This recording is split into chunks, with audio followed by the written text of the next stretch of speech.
Hello everyone, welcome to algo Bangla 29।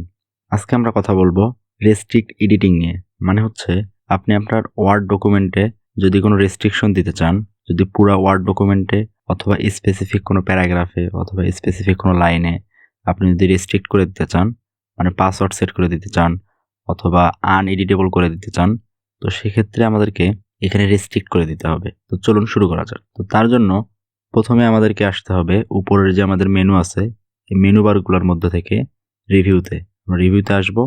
রিভিউতে আসা মাত্রই এখানে দেখতে পারবেন এই যে রেস্ট্রিক্ট এডিটিং নামে একটা অপশন আছে, এখানে ক্লিক করতে হবে। ক্লিক করার পরে এই যে এখান থেকে আপনাকে প্রথমে দেখাবে হচ্ছে ফরম্যাটিং রেস্ট্রিকশনস। তো এখানে আপনাকে ক্লিক করে দিতে হবে। তারপরে আসতে হবে হচ্ছে এডিটিং রেস্ট্রিকশনস।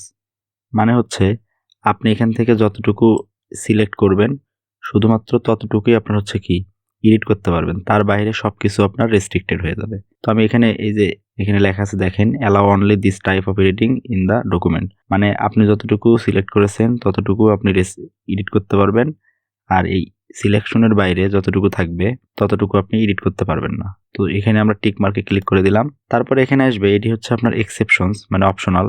আপনি সবার জন্য এটি হচ্ছে রেস্ট্রিক্টেড করে দিবেন নাকি স্পেসিফিক কোনো কিছুর জন্য রেস্ট্রিক্টেড করে দেবেন, সেটি হচ্ছে এখানে দিতে হবে। তো আমি এভরিওয়ান করে দিলাম। এরপরে আসবো স্টার্ট ইনফোর্সমেন্ট।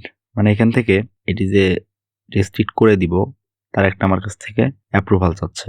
তো সেক্ষেত্রে আমি yes I start enforcing protection দিয়ে দিলাম, এখানে ক্লিক করলাম। তারপর এখানে আমার পাসওয়ার্ড সেট করতে হবে। তো আমি পাসওয়ার্ড দিয়ে দিলাম 1 2 3 4 দিয়ে দিলাম। তারপরে আবার কনফার্ম করে দিলাম। হ্যাঁ, তারপরে ওকে বাটনে ক্লিক করে দিলাম।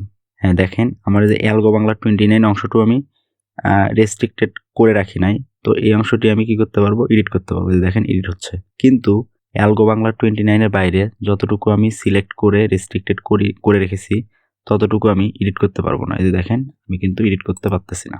তো এই গেল আমাদের হচ্ছে রেস্ট্রিকশনের কাজ। এখন আমরা চাচ্ছি যে আমরা হচ্ছে রেস্ট্রিকশন উঠায় নিব।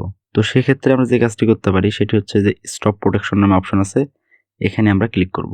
এখানে ক্লিক করলাম, তারপরে এখানে পাসওয়ার্ড বসা দিতে হবে। 1 2 3 4 দিয়ে দিলাম, আমি যেটা দিয়েছিলাম এর আগে।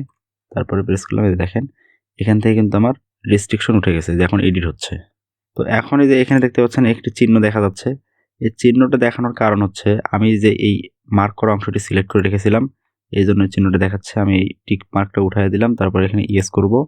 এই যে আমার কিন্তু মার্ক করা অংশটি আর দেখাচ্ছে না। তারপর এখান থেকে ফরম্যাটিং রেস্ট্রিকশনস এটাও উঠিয়ে দিব। আচ্ছা, এখন আমরা কোনো প্যারাগ্রাফ অথবা হচ্ছে কোনো ওয়ার্ড সিলেক্ট না করে হোল ডকুমেন্ট আমরা রেস্ট্রিক্টেড করে দিব।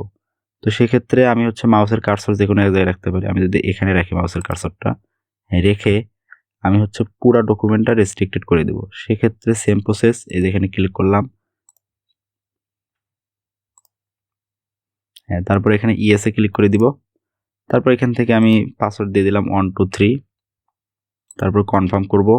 এই দেখেন আমার হচ্ছে পুরো ডকুমেন্টটাই কিন্তু রেস্ট্রিক্টেড হয়ে গেছে। এখন দেখেন আর কিন্তু কোনো জায়গায় আমার চেঞ্জ হবে না, কোনো জায়গায় এই যে দেখেন এখানে লেখা আছে you can't make this change because the selection is locked. তো এখানে কিন্তু আপনাকে নোটিফাই করবে যে কেন আপনি এডিট করতে পারতেছেন না। তো এই গেল আমাদের হচ্ছে রেস্ট্রিকশন এডিটিং এর কাজ। তো আমরা এখান থেকে যদি স্টপ প্রোটেকশন করে দিই, তারপরে পাসওয়ার্ড বসাবো 1 2 3, আনপ্রোটেক্টেড করা শেষ। এখন আমরা এখান থেকে এগুলো উঠাই দিব, ইয়েস করে দিলাম। তো এই ছিল মোটামুটি হচ্ছে আমাদের আজকের ক্লাসের সার্বিক আলোচনা। ধন্যবাদ সবাইকে।